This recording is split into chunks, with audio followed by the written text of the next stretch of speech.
প্রিয় শিক্ষার্থীবৃন্দ, উচ্চতর গণিত প্রথম পত্রের অনলাইন ক্লাসে তোমাদের স্বাগত জানাচ্ছি। আজ আমরা পড়ব দশম অধ্যায়ের যোগজীকরণ বা ইন্টিগ্রেশনের অনুশীলনী 10.6 এর প্রথম অংশ। তথ্য নির্দেশ উচ্চতর গণিত প্রথম পত্র, মোহাম্মদ রফিকুল ইসলাম।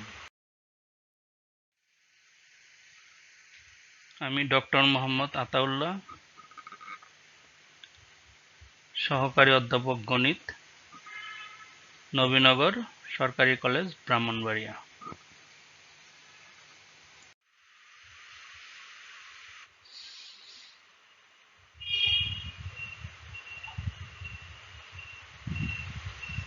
আজ আমরা পড়ব নির্দিষ্ট যোগজ বা ডেফিনেট ইন্টিগ্রাল। মনে করি f of x এর নির্দিষ্ট যোগজ phi of x এবং x এর দুটি মান x equal to a এবং x equal to b। তাহলে x এর মান a থেকে b তে পরিবর্তনের ফলে phi of x এর মানের যে পরিবর্তন হয় তা হচ্ছে phi of b minus phi of a। a এবং b সীমার মধ্যে f of x এর নির্দিষ্ট যোগজ বলতে আমরা বুঝবো phi of b minus phi of a, এবং এটিকে আমরা ইন্টিগ্রেশন লিমিট, এটা হচ্ছে ইন্টিগ্রেশন চিহ্ন, integration limit a to b f of x dx প্রতীক দ্বারা প্রকাশ করব। এখানে a হচ্ছে আমাদের ফার্স্ট লিমিট বা প্রথম সীমা, আর b হচ্ছে সেকেন্ড লিমিট বা ফাইনাল লিমিট বা চূড়ান্ত সীমা। অর্থাৎ x এর মান a থেকে b এর মধ্যে যদি আমরা ইন্টিগ্রেশন করি তাহলে যে মান পাওয়া যাবে সে মানটা হবে phi of a minus phi of b।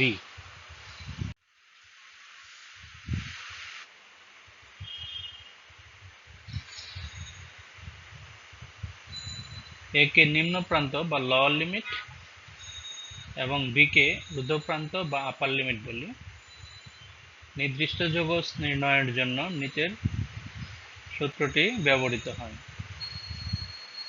Integration limit a to b f of x dx equal to phi of a to b, মানে এই ফাংশনটা phi of x ফাংশনে আমরা প্রথমে লোয়ার মানে আপার লিমিট বসাবো, তারপর মাইনাস চিহ্ন দিয়ে লোয়ার লিমিট বসাবো।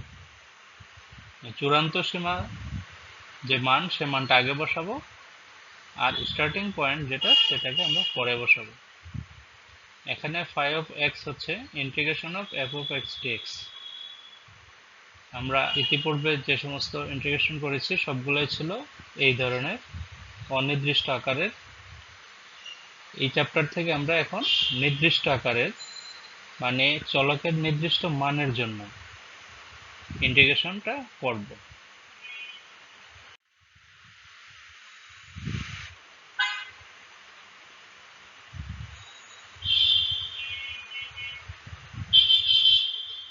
নির্দিষ্ট যোগজে যোগজীকরণ ধ্রুবকটা থাকে না। কেন থাকে না? যদি আমরা দুইবারই বিয়োগ করি ধ্রুবক তাহলে শূন্য হয়ে যাবে। এখানে কারণটা বলা হচ্ছে integration of f of x dx equal to আমরা লিখি phi of x plus c। এই phi of x plus c কে যদি আমরা psi of x দ্বারা প্রকাশ করি তাহলে integration limit a to b f of x dx equal to psi of b minus psi of a। যেহেতু আমরা আগেই বলেছিলাম integration of f of x dx একটা ফাংশন psi of x, এটাকে আমরা রিপ্লেস করে নিচ্ছি পূর্বে যে ইন্টিগ্রেশন করেছিলাম phi of x plus c আকারের। এই অংশটার পরিবর্তে যদি আমরা শুধু psi of x লিখি তাহলে আমাদের ফর্মুলা অনুসারে ডেফিনিট ইন্টিগ্রালে আসে phi of b minus phi of a। এখন phi of b এর পরিবর্তে আমরা লিখব এখানে যে মান ছিল আমাদের phi of b plus c, আবার মাইনাস দিয়ে psi of এর পরিবর্তে আমরা লিখব phi of a minus b এখানে।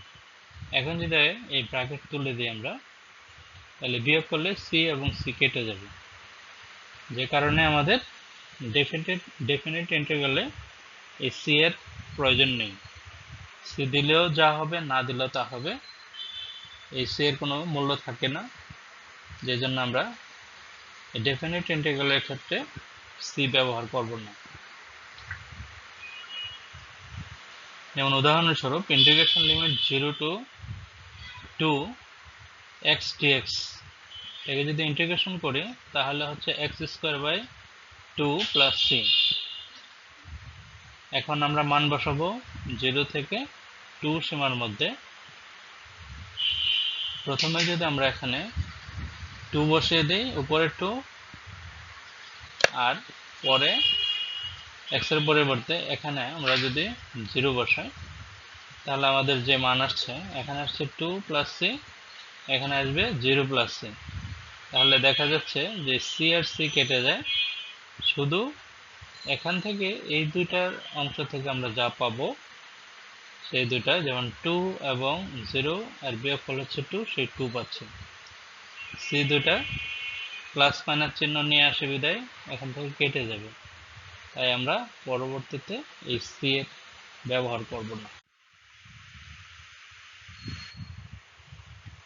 নির্দিষ্ট যোগজের কিছু ধর্মাবলী আছে। ধর্মাবলী বলতে আমরা যেগুলোকে সরাসরি সূত্র হিসাবে ব্যবহার করব,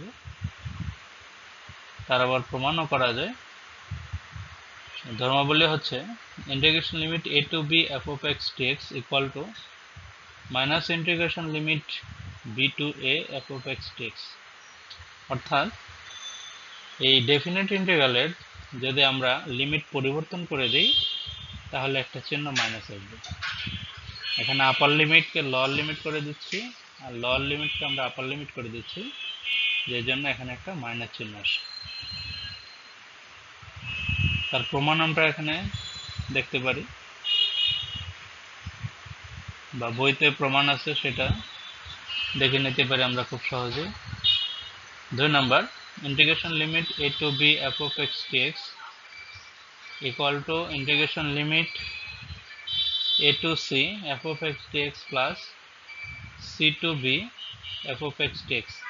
এখানে c এর মানটা অবশ্যই a এবং b এর মধ্যবর্তী হতে হবে, মানে c a থেকে বড় হবে এবং b থেকে ছোট হতে হবে, তাহলে আমাদের এই ফর্মুলা প্রযোজ্য। Integration limit a to a f of x dx equal to 0, মানে আপার লিমিট এবং লোয়ার লিমিট যদি একই থাকে তাহলে ইন্টিগ্রেশন করলে তার মান পাবো আমরা 0। Integration limit a 0 to a f of x dx equal to integration limit 0 to a f of a minus x dx।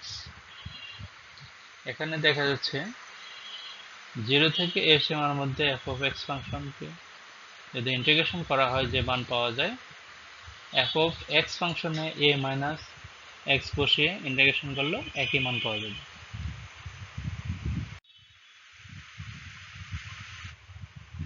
এবার আমরা অনুশীলনী শুরু করব। 1-2 মান নির্ণয় করো। Integration limit 0 to 3 minus twice x plus x squared dx। এখানে আমরা লিমিট ব্যতীত প্রথম ইন্টিগ্রেশনটা করে যদি মান বসাই, সেটা আমাদের জন্য একটু সুবিধাজনক হবে। সরাসরি আমরা ইন্টিগ্রেশন করে দিচ্ছি। এখানে 3 ইন্টিগ্রেশন করলে হবে, x এর সাপেক্ষে যেহেতু ইন্টিগ্রেশন, 3 কে ইন্টিগ্রেশন করলে হবে 3x, আর এখানে 2 into x square by 2 হবে, এখানে হবে x cube by 3। এবার আমরা প্রথমে 3 বসাবো, তারপরে 0 বসাবো। এখানে যেহেতু আমার প্রত্যেকটা পদে এখানে 3টা অংশ, 3x, 2 into x square by 2 plus x cube by 3, এই 3টা অংশেই x আছে, কাজে এখানে আমরা যখন লোয়ার লিমিট বসাবো সবগুলোই 0 হয়ে যাবে। যে লোয়ার লিমিট না বসালেও হবে, শুধু আমরা আপার লিমিট 3 বসালেই চলবে। তাহলে আমরা প্রথমে আপার লিমিটটাই বসা দেব। x এর পরিবর্তে 3 বসালে এখানে 3 × 3 মাইনাস 2 আর 2 কেটে দিয়ে আমরা x এর পরিবর্তে 3 বসাবো, x² plus 3 cube by 3 minus 0, 0 হচ্ছে লোয়ার লিমিট বসালে সবগুলো শূন্য হয়। এখান থেকে আমরা দেখতে পাচ্ছি প্লাস 9 মাইনাস 9 শূন্য হয়ে যাচ্ছে, আর এখানে থাকে 27/3 ইকুয়াল টু 9। তাহলে integration limit 0 to 3 minus twice x plus x cube dx এর মান হচ্ছে 9।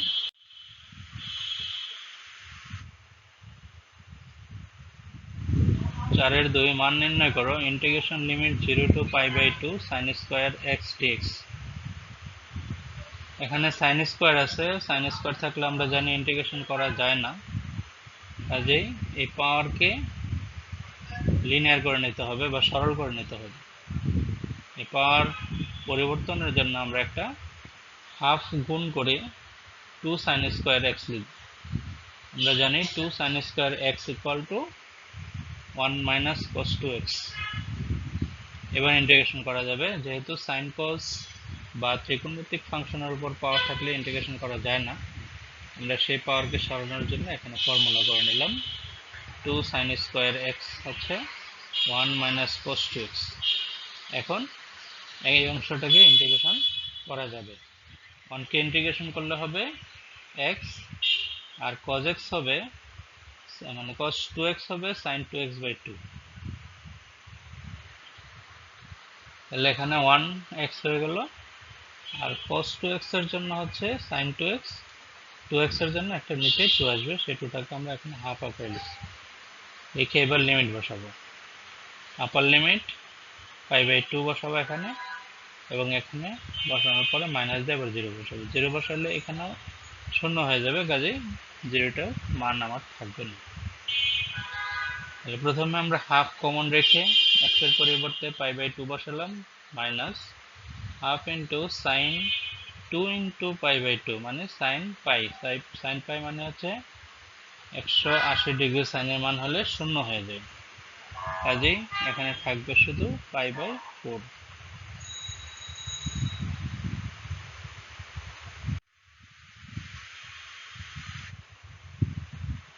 মান নির্ণয় করো। Integration limit 0 to π/2 cos cube x dx। এখানে cos এর উপর পাওয়ার আছে 3, এই 3 কে লিনিয়ার করে নিতে হবে। পাওয়ার 1 না হওয়া পর্যন্ত আমরা ইন্টিগ্রেশন করতে পারবো না, তাই এটাকে পাওয়ার 1 করার চেষ্টা করব।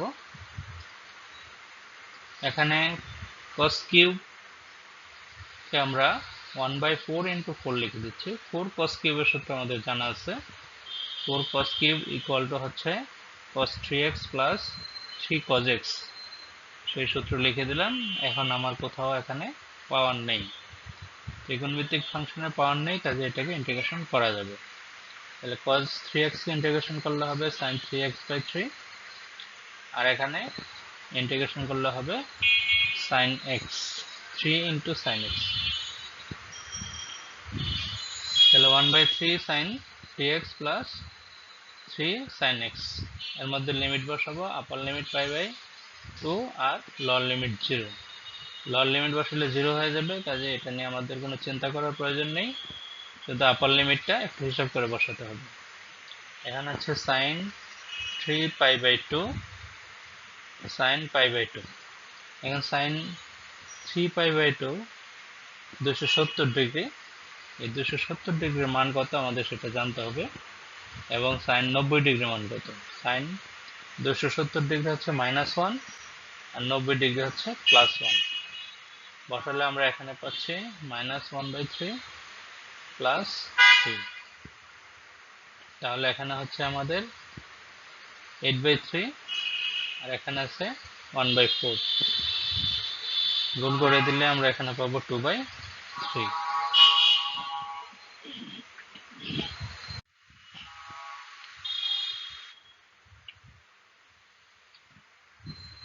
পাঁচের 2 মান নির্ণয় করো। Integration limit 0 to π/2 sin x sin 2x dx।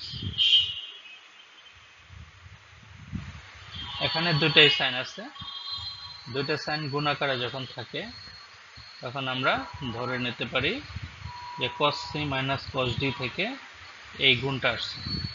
কাজে এখান থেকে আমাদের cos c minus cos d এর সূত্র ফেলতে হবে। তার জন্য এখানে একটা হাফ নিয়ে 2 দিয়ে গুণ করব।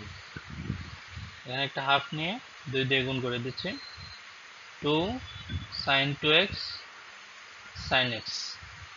যেহেতু দুটাই সাইন আছে, cos c minus cos d এর ফর্মুলা থেকে আসছে, তাহলে ওখানে আমরা পাবো cos 3x minus cos x।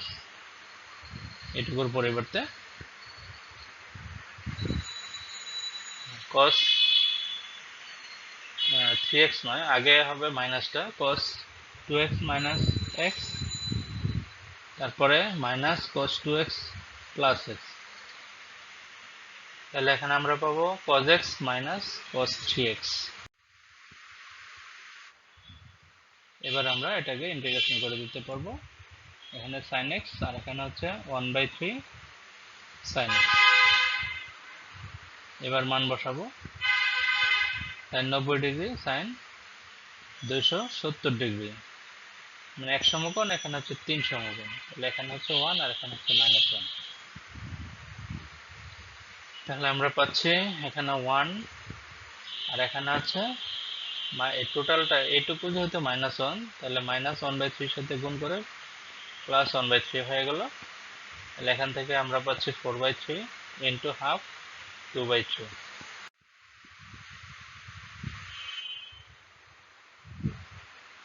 6/2 মান নির্ণয় করো integration limit 0 to π/4 dx by 1 plus sin x।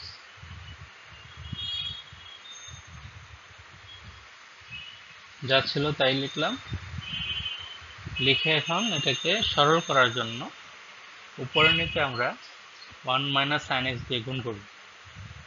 1 minus sin x দিয়ে গুণ করলে নিচে হবে cos square x, তারপর উপরে নিচে লিখে দেব,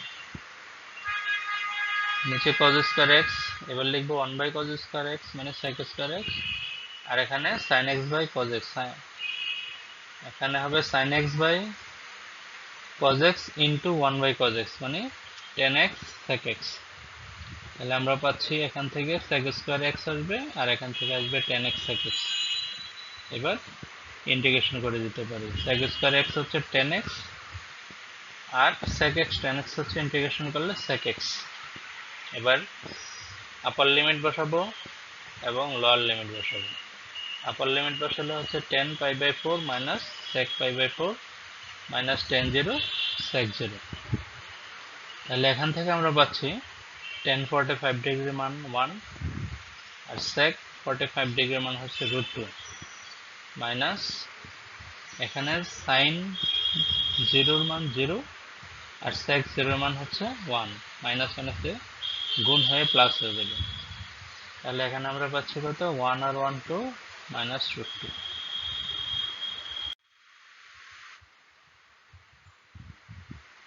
7/2 মান নির্ণয় করো integration limit 0 to π/4 4 tan cube x sec square x dx। Integration limit 0 to π/4 4 tan cube x sec square x dx। এটাকে আমরা সরল করার জন্য প্রতিস্থাপন পদ্ধতি প্রয়োগ করব। ধরে নিচ্ছি, প্রতিস্থাপনের সময় একটু খেয়াল রাখতে হবে যে একটি ফাংশনকে যদি ডিফারেন্সিয়েট করে আমরা দ্বিতীয় ফাংশন পাই, তাহলে যে ফাংশনকে ডিফারেন্সিয়েট করলে দ্বিতীয় ফাংশন পাওয়া যায় সেই প্রথম ফাংশনটাকে আমরা রিপ্লেস করব। এখানে tan x কে যদি ডিফারেন্সিয়েট করি তাহলে পাই sec square x, তাই আমরা tan x কে ধরে নেব z। এবার ডিফারেন্সিয়েট করলে পাবো tan x এর জন্য হচ্ছে sec square x dx আর z এর জন্য হচ্ছে dz। যখনই রিপ্লেস করব বা প্রতিস্থাপন করব তখনই আমাদের লিমিটও পরিবর্তন করতে হবে। আমার লিমিট ছিল x এর মান 0, x এর মান যদি 0 হয় তাহলে z এর মান এখানে 0 হবে, কারণ tan 0 এর মান 0, তাহলে z এর মান 0 হবে। আবার x এর মান যদি π/4 হয়, এখানে tan π/4 এর মান 1, তাহলে z এর মান 1। এবার আমরা যখন এখানে x কে চেঞ্জ করে পরিবর্তন করে আমরা z এ লিখব, তখন লিমিট লিখব 0 থেকে 1 এর মধ্যে। আমরা এখানে লিমিট লিখে দিচ্ছি, এই 4 সামনে চলে আসলো আর 10 হয়ে গেল z cube, sec square x dx এর পরিবর্তে আসলো dz। এবার z কিউব কে যদি আমরা ইন্টিগ্রেশন করি z টু দি পাওয়ার 4/4 হবে, আর লিমিট হচ্ছে 0 to 1। তাহলে 1/4 4 কেটে যেয়ে 1 হয়ে যাচ্ছে, আর এখানে লিমিট যদি আমরা বসাই তাহলে z টু দি পাওয়ার 4 মানে 1 টু দি পাওয়ার 4 1 মাইনাস 0 পাচ্ছি আমরা 1।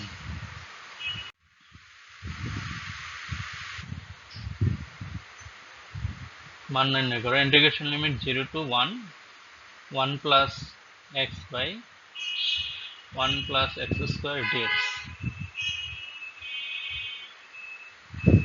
যা ছিল তাই লিখে দিচ্ছি, দিয়ে এখন এই অংশটাকে আমরা দুইটা আলাদা ভাগে ভাগ করে দেব, 1/1 plus x square plus x by 1 plus x square dx। এটা সরাসরি আমাদের tan এর সূত্র চলে আসবে, আর এটার আবার নিচের অংশটাকে ডিফারেন্সিয়েট করলে আমরা উপরের অংশ পেয়ে যাব, যদি এখানে একটা হাফ নিয়ে x এর সাথে একটা 2 গুণ করে নিই। এখানে যা ছিল তাই রেখে দিলাম, আর এখানে একটা হাফ নিয়ে গুণ করে দেব x এর সাথে 2। এবার নিচের অংশটাকে ডিফারেন্সিয়েট করলে আমরা 2x পাচ্ছি, কাজে এই অংশটার রেজাল্ট হবে log of 1 plus x square, এটা হচ্ছে tan x।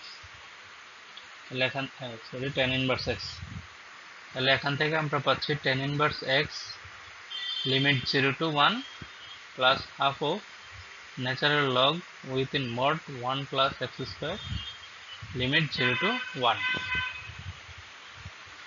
এবার লিমিট বসাবো, x এর পরিবর্তে একবার 1 minus 0 plus half into x এর পরিবর্তে 1 বসালে 2 হয়, x এর পরিবর্তে 0 বসালে 1। এখানে log r এর মান 0, এই যে এইটা 0 হয়ে যাবে।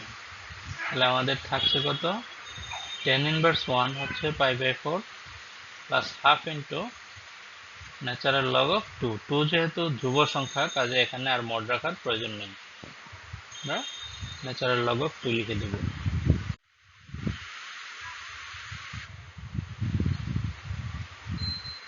মান নির্ণয় করে, integration limit 0 to 2 x dx by root over 1 minus 9 minus 2x square। এখানে আমাদের রিপ্লেসমেন্টের মাধ্যমে করতে হবে, তাই রিপ্লেসমেন্ট করার জন্য আমরা এখানে দেখব যে ডিফারেন্সিয়েট করলে আমরা কি পাবো। রুটের ভিতরে যদি ডিফারেন্সিয়েট করি তাহলে আমরা পাচ্ছি -4x, তাই এখানে একটা মাইনাস নিয়ে 1/4 এবং এখানে একটা 4 গুণ করে দিচ্ছি, আর নিচে যা আছে সেটাকে আমরা যদি z চিন্তা করি তাহলে 1/z রুট z হচ্ছে নিচে, তার ডিফারেন্সিয়েট করলে আবার উপর অংশ পেয়ে যাচ্ছে। তাহলে তার ইন্টিগ্রেশনের সূত্র আগে আমরা এটা দেখেছিলাম, integration of f prime x dx by root of f of x। এটাকে ইন্টিগ্রেশন করলে পাওয়া যায় 2 into root of f of x plus c। এখানে আমাদের c এর প্রয়োজন নেই, তাহলে নিচের অংশটাকে ডিফারেন্সিয়েট করলে আমরা পাচ্ছি উপরের অংশটা, কাজেই 2 into within root 9 minus 2x square limit 0 to 2। এবার লিমিট বসাবো, এখানে যদি আমরা 2 বসাই তাহলে পাচ্ছি 8, 9 minus 8 মানে 1, আর যদি এখানে 0 বসাই তাহলে পাচ্ছি 3। এবার এখানে বিয়োগ করলে পাবো -2, মাইনাস মাইনাসে প্লাস হয়ে যাবে, হাফ ইন্টু 2 ইকুয়াল টু 1। এটা আমাদের উত্তর।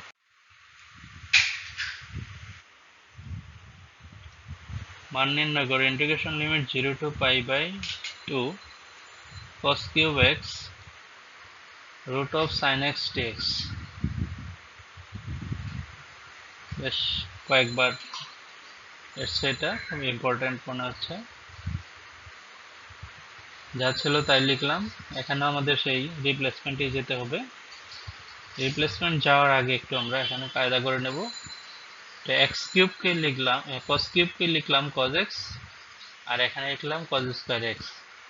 এই কজ স্কোয়ার এক্সকে লিখবো 1 মাইনাস সাইন স্কোয়ার এক্স, তারপরে আমরা সাইন এক্সকে রিপ্লেস করব।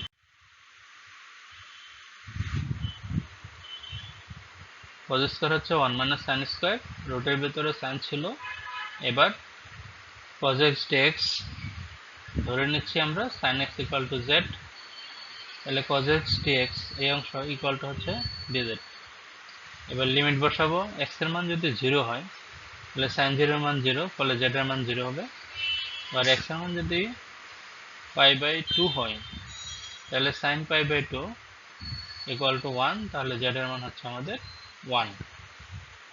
তাহলে এখানে আমরা পাচ্ছি কত, লিমিট হচ্ছে 0 to 1, 0 to 1 বসালাম, আর এখানে 1 থাকবে।